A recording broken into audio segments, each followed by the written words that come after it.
सभी को नमस्कार। हमारे देश भारत की 16वीं जनगणना 2027 में संपन्न होगी। इसकी शुरुआत 2026 से ही हो चुकी है।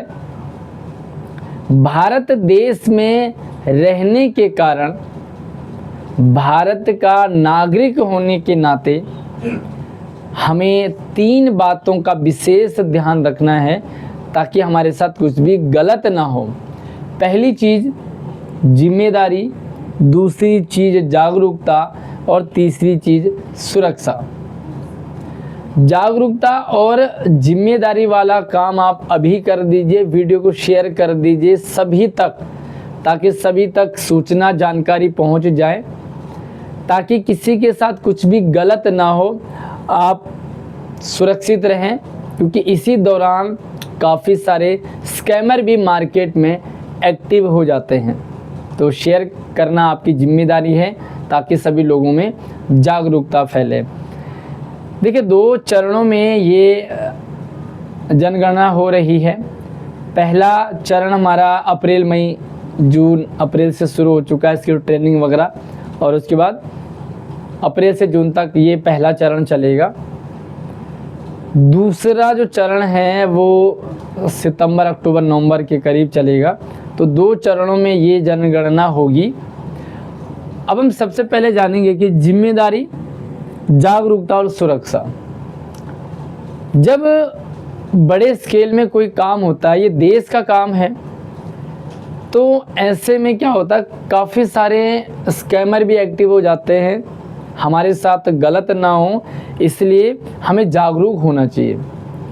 देखिए, जिम्मेदारी क्या है? सबसे पहले तो हमें अपनी जनगणना करवानी है और करनी है।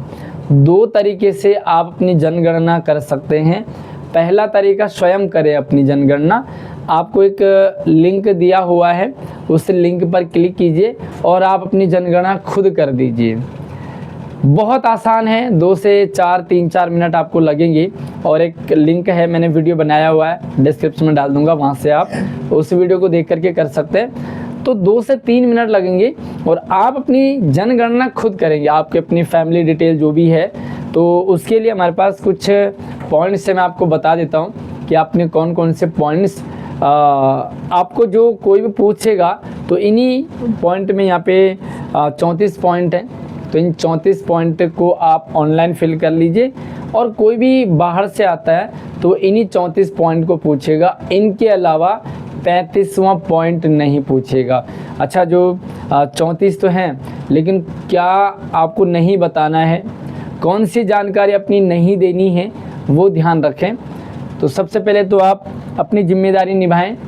जो भी आपके घर में जनगणना के लिए आए, आप अपनी पूरी जिम्मेदारी के साथ उन्हें अपनी जानकारी दे, जो भी आपसे मांगा पूछा जाए। और मैंने आपको बता दिया, सबसे बेस्ट तरीका है कि आप अपनी जनगणना खुद कर लीजिए। मैंने वीडियो बनाया, जा करके देखेंगे, आपका हो जाएगा। दूसरी चीज़ है जागरूकता, क्योंकि हमें जागरूक होना है। जनगणना हमारी जिम्मेदारी है, इसके लिए हमें जागरूक होना है। जो भी आपके घरों में आए, वो हो सकता है आपके बच्चों के टीचर्स होंगे, हो सकता है आपके आसपास में जो गवर्नमेंट सेक्टर में काम करने वाले हैं वो होंगे, क्योंकि सेंट्रल गवर्नमेंट ने जिस भी स्टेट में, सब में जो गवर्नमेंट एम्प्लॉय है, गवर्नमेंट सेक्टर में काम करते हैं, उनको इस काम के लिए लगाया है। तो सबसे पहला काम, आप जागरूक होंगे। आपके घर जो भी आएंगे उनका वेलकम कीजिए, अच्छे से जो भी वो पूछे उन्हें उनका जवाब दे दीजिए, क्योंकि वो आपका भी काम है, उनका भी काम है। कोई भी पॉइंट रह गया तो आपको भी दिक्कत आएगी और उनको भी दिक्कत आएगी। इसलिए ये आपस में क्या है, एक तालमेल है। वो आपसे कुछ सवाल पूछेंगे, आप उन्हें उनके जवाब देंगे। सिंपल सा है। फिर से मैं बता रहा हूँ आपको, जागरूकता से पहले जिम्मेदारी है। अगर आप उस फॉर्म को खुद भर लेते हैं तो फॉर्म भरने के बाद आपके पास एक नंबर आएगा, वो नंबर आप उन्हें दे देंगे, तो वो आपसे कुछ भी नहीं पूछेंगे, सिर्फ नंबर वो उसमें डाल देंगे। अगर आप फॉर्म भरते टाइम आपसे कोई मिस्टेक हुई है तो आप वो भी बता दीजिए, वो उसे भी एडिट कर देंगे। बाकी जो भी आप डिटेल देंगे वो कहीं साझा नहीं की जाएगी, आपने क्या क्या भरा है, सिर्फ सरकार के पास होता है, कहीं भी वो डाटा नहीं जाएगा, ठीक है। लेकिन कौन सी जानकारी आपने देनी है वो समझे। जागरूक हो गए अच्छे से, जो भी आपके घरों में आए वो आपके बच्चों के टीचर्स मैंने जैसे बताया वही होंगे, तो आप उनसे अच्छे से बात कीजिए, कोऑपरेट कीजिए, जो भी वो सवाल पूछे, क्योंकि इस जनगणना से किसी के नौकरी का, किसी के काम व्यवसाय का, किसी की संपत्ति का कोई नुकसान फ़ायदा नहीं है। सिंपल सा आंकड़े जुटाए जाते हैं सरकार की तरफ से। अब हम सुरक्षा की बात करेंगे। सुरक्षा में क्या है कि सबसे पहली चीज़, कोई भी जो आपके घर में जनगणना के लिए आए, आपसे कोई भी OTP नहीं मांगेंगे और ना ही उन्हें आप OTP दें। अगर वो आपसे किसी भी टाइप का OTP मांगे तो तुरंत उन्हें पकड़िए और उनकी रिपोर्ट कीजिए। सबसे पहली चीज़, आपके घर में जो भी आ रहे हो, आप उनसे आई कार्ड मांग सकते हैं। वो अपना आई कार्ड खुद ही दिखाएंगे आपको कि वो जनगणना से हैं, और वो आई कार्ड बताएंगे, उससे पूरी तरह से देखे समझे, उसके बाद आप उन्हें अपनी डिटेल दें। ऐसा ना हो कि कोई भी आई कार्ड टांग के आ जाए और आपसे डिटेल मांगे, इसका भी ध्यान रखें, ठीक है। तो सुरक्षा क्या है, सबसे पहले आपको OTP किसी को नहीं देना। अब मैं कुछ पॉइंट आपको बता रहा हूँ, इन्हीं पॉइंट पर आप उनसे बात करें और वो आपसे बात कर सकते हैं। इसके अलावा एडिशनल कुछ भी नहीं बताना है। तो सबसे पहला आपसे मोबाइल नंबर पूछेंगे।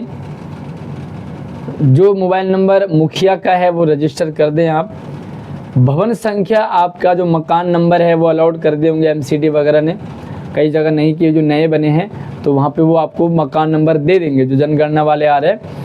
उसके बाद आप जनगणना का जो मकान की संख्या है, फर्श की सामग्री, आपके घर में किस टाइप का मटेरियल यूज हुआ है, भाई घर में कच्चा मकान है, पक्का मकान है, ईंट पत्थर किस चीज़ का है, वो इसकी जानकारी आपसे पूछेंगे। हो सकता है वो देखें तो आप उन्हें कोऑपरेट कीजिए। वो देख भी सकते हैं आपके घर में किस टाइप का मटेरियल लगा हुआ है। उसके बाद दीवार की सामग्री, जो दीवार है, दीवार किस चीज़ का है, घास फूस का है वगैरह वगैरह सारी चीज़ें हैं। घर की छत देखेंगे भाई पक्का छत है कि नहीं है, क्योंकि सरकार उसी तरह से आपको सुविधाएं देगी जिस टाइप का आपके इलाके में व्यवस्था है सभी लोगों की। मकान का उपयोग किस तरह से हो रहा है, आपका दुकान है, आपका घर है, आपका किराए का है, कमर्शियल है, सारी जानकारी वो आपसे लेंगे। मकान की स्थिति कैसी है, बहुत बढ़िया रहने वाली है या नॉर्मल है, इस टाइप की जानकारी है।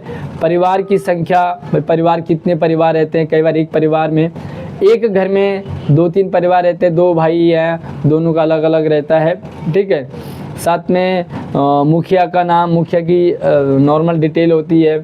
साथ में जहां आप रह रहे हैं वो कमरे कितने हैं, उसमें रूम्स वगैरह कितने हैं, शौचालय कितने हैं, शौचालय की व्यवस्था है कि नहीं, पानी की व्यवस्था कैसी है, लाइट की व्यवस्था कैसी है, सीवर लाइन की व्यवस्था कैसी है। तो ये जानकारी आप उन्हें रियल दें। जब आप रियल देंगे, अगर आप खुद कर रहे हैं, सेल्फ कर रहे हैं, तो भी आप सही तरीके से भरें, ताकि आपके इलाके का सर्वे होगा और उसके अकॉर्डिंग आपको सुविधाएं सरकार देने की कोशिश करेगी, देती है। साथ में आप नहाने की क्या व्यवस्था है, खाने की क्या व्यवस्था है, आप किस तरह से लकड़ी में बनाते हैं या सिलेंडर में बनाते हैं। साथ में आपके घर में रेडियो, टीवी, बाइक, फ़ोन, ये सारी चीज़ें क्या क्या आपके घर में यूज होता है, दुपहिया वाहन, चौपहिया वाहन, साइकिल, बाइक, गाड़ी क्या क्या है, आप किस टाइप का अनाज खाते हो, ठीक है। तो ये ही चीज़ें हैं।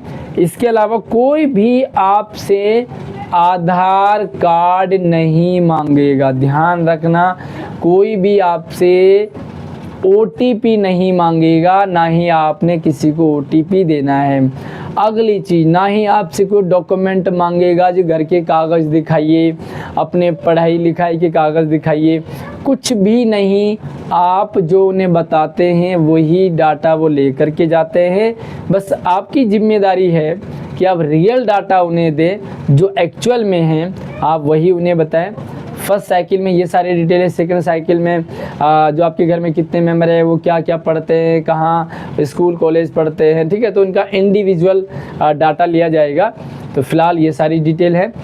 OTP किसी को ना दे, कोई भी डाटा, कोई भी आपसे कोई कागज़ नहीं देखे जाएंगे, भाई मकान के कागज़ दिखाओ या कह दे कि अपने आधार कार्ड दिखाओ, कोई भी बिजली का बिल, कुछ भी नहीं आपको देना है।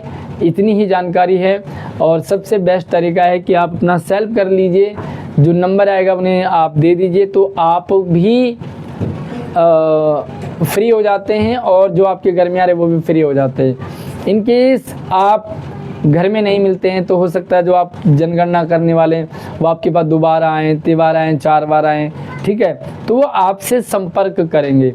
बेहतर है कि अपने अड़ोस पड़ोस में भी कई बार अपनी जानकारी दे दे, वो कई बार आपको फॉर्म देते तो आप फॉर्म में भी अपनी जानकारी को फिल कर दें। और उससे बेटर तरीका है, अगर आप घर में नहीं मिल पाते हैं तो सेल्फ कर दीजिए, और जो नंबर आपको मिला है एंड में जब आप अपना कर देते तो उस नंबर को अपने पड़ोसी को दे दें कि जैसे जनगणना वाले आए उनको आप ये वाला नंबर दे दें।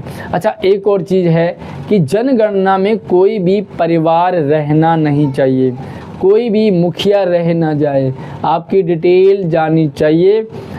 उसके बाद कहीं ऐसा ना हो बाद में आपकी जनगणना रह जाए और आपकी गणना ना हो, फिर बाद में आप कहो हम तो रह गए हैं। तो आपके इलाके में जो भी आ रहे हैं उन्हें पूरी तरह से कोऑपरेट कीजिएगा। रिस्पेक्ट है ना, सबसे बड़ी चीज़ है रिस्पेक्ट। सम्मान के साथ पेश आइए, प्यार से आप पेश आइए, आराम से अपना व्यवहार बहुत अच्छा रखें। बस यही जो जानकारी थी। बाकी मैं फिर से बता रहा हूँ, सुरक्षा बहुत ज़रूरी है। इसी दौरान स्कैमर भी एक्टिव हो जाते हैं और वो भी OTP भेज करके बोलेंगे जो आपके OTP आया है, आधार नंबर कुछ भी नहीं देना है। शेयर कर दो वीडियो को, कोई भी जानकारी है, कोई भी कन्फ्यूजन हो तो पूछ सकते हैं। बाकी जो फॉर्म भरने का है वो वीडियो डिस्क्रिप्शन में डाला, आप उसे देख करके समझ सकते हैं किस तरह से आप फॉर्म भरेंगे। अगली वीडियो में अगली जानकारी के साथ मिलेंगे, तब तक आप चैनल को सब्सक्राइब कीजिएगा, वीडियो को लाइक करके शेयर कर दीजिए। धन्यवाद।